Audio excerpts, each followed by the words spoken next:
My sa ako umelci vyjadrujeme rukami, takže snažíme sa tie naše vnútorné pocity udať do kompletnej skulptúry alebo umenia, aby to vyjadrovalo tú emóciu.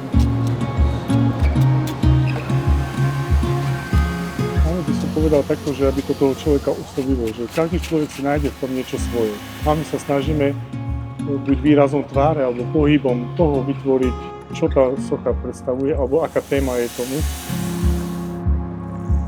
Pre mňa láska je rodina, žena, deti, prostredie, v ktorom žijem, ľudí, ktorých mám rád. A láska je aj tá práca, ktorú robím. Umenie je dôležité preto, lebo vyjadruje konkrétnu náladu ľudskú. Každé umenie vyjadruje dobu.